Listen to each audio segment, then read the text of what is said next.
پھر آدم علیہ السلام کا لے لیں قرآن مجید میں، ان کو سکھایا گیا اور انہوں نے اللہ کے حضور دعا کی جب زمین پر اترے، ربنا ظلمنا انفسنا، ایک ایک لفظ پہ غور کریں، وَإِن لَّمْ تَغْفِرْ لَنَا وَتَرْحَمْنَا لَنَكُونَنَّ مِنَ الْخَاسِرِينَ۔ یہ دعا ہے جو آدم علیہ السلام نے زمین پہ اتر کے اللہ سے معافی طلب کرنے کی اور اللہ کی بارگاہ میں توبہ کرنے کے لیے یہ دعا کی، یہ کلمات کا ہے۔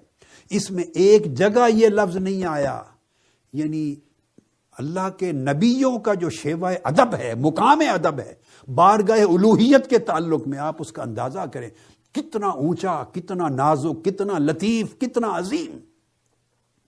یہ نہیں عرض کیا باری تعالیٰ تو مجھے معاف کر دے، باری تعالیٰ تو ہمیں معاف فرما دے، ہماری مغفرت فرما دے، ہمیں معاف کر دے، ایسا کلمہ نہیں کہا۔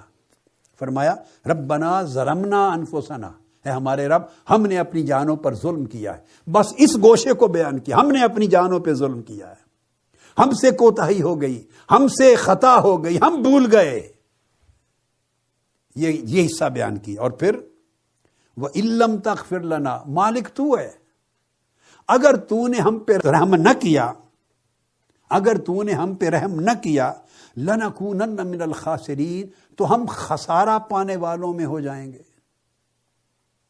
ہم نقصان اٹھانے والوں میں ہو جائیں گے۔ بس یہاں پر بات ختم کر دی، آگے عرض نہیں کیا کہ معاف کر دے، نہیں، اسی کے ارادے پر چھوڑ دیا، اسی کے منشا پہ چھوڑ دیا۔ باری تعالیٰ ہمارا حال تیرے سامنے ہے، ہم اقرار کرتے ہیں ہم نے اپنی جانوں پہ ظلم کیا، ہم حقیقت حال سے واقف ہیں، سب تیرے سامنے رکھ رہے ہیں، ہم نے اپنی جانوں پہ ظلم کیا۔ اب اس کے بعد کیا ہے؟ مالک تو ہے، اگر تو نے ہم پہ رحم نہ کیا، کہ تیرے رحم کے بغیر کچھ نہیں، تیرے کرم کے بغیر کچھ نہیں، تیری عنایت کے بغیر کچھ نہیں، تیرے فضل کے بغیر کچھ نہیں، مانگ نہیں رہے، ڈائریکٹلی عرض کرتے اگر تو نے ہم پہ رحم نہ کیا تو ہم کیا ہیں؟ ہم تو نقصان اٹھانے والوں میں رہیں گے ہمیشہ، ہم خسارہ ہی خسارہ ہوگا۔ یہ عرض نہیں کیا کہ باری تعالیٰ ہم تیرے حکم کا معنی نہیں سمجھ سکے، ہمیں مغالطہ لگ گیا، صفائی نہیں دی، شیطان نے قسمیں کھائی تھی اس پر اعتماد کر بیٹھے، ارادہ یہ نافرمانی کا نہیں تھا، ارادہ کچھ اور تھا کہ ہمیشہ تیری قربت میں جنت میں رہیں۔ کہنے کو 10 باتیں عرض کی جا سکتی ہیں، مگر اپنی صفائی میں ایک جملہ نہیں کہا، ہر چیز تسلیم کر کے یک طرفہ، اور پھر عرض کیا کہ تیری رحمت کے بغیر تو ہمارا خسارہ ہی خسارہ ہے۔ پھر سیدنا ایوب علیہ السلام کا دیکھے، حضرت ایوب علیہ السلام جب طویل عرصہ بیمار رہنے کے بعد صحت یاب ہوئے تو اللہ رب العزت کا کرم ہو گیا۔ اب جب وہ بیمار تھے اور بیماری شدت کی تھی، تکلیف شدت کی تھی، یہ ایام ہے جو آج کل کرونا وائرس کی وجہ سے شدت کی پریشانی ہے، خوف و ہراس ہے، تکلیف ہے، بہت بڑی مشکل ہے، بہت بڑی مشکل ہے، جسمانی مشکل، صحت کی مشکل، گھریلو مشکلات، کاروبار کی، روزگار کی، معاش کی تنگیاں، بہت مشکلات ہیں۔ تو ایوب علیہ السلام کی دعا سے سیکھیں کہ اللہ سے کیسے ہم کلام ہونا ہے۔ تو جب تکلیف انتہا کی تھی تو انہوں نے اللہ کے حضور دعا کی، اللہ سے مانگا۔ اس مانگنے کا ادب کیا تھا، دعا کا ادب کیا تھا، وہ سنیے۔ عرض کیا مسنی الضر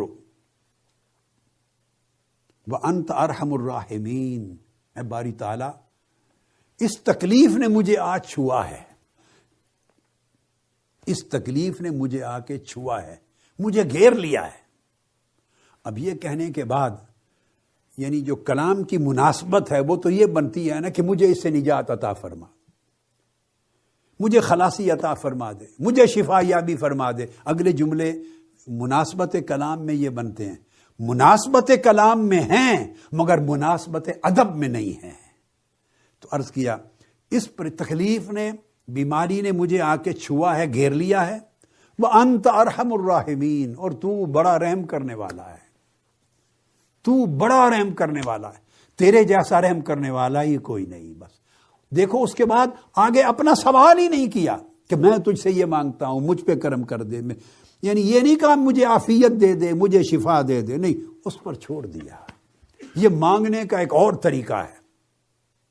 اس کا مطلب یہ نہ سمجھیں کہ خود اپنے لیے یہ کہہ کہ مولا مجھے معاف کر دے، بھئی یہ جائز نہیں، نہ 100 بار جائز ہے، 100 بار جائز ہے۔ بالکل جائز ہے، مانگیے، مگر میں اس مانگنے کا مرتبہ رفتہ رفتہ چاہتا ہوں کہ اونچا کرتے چلے جائیں۔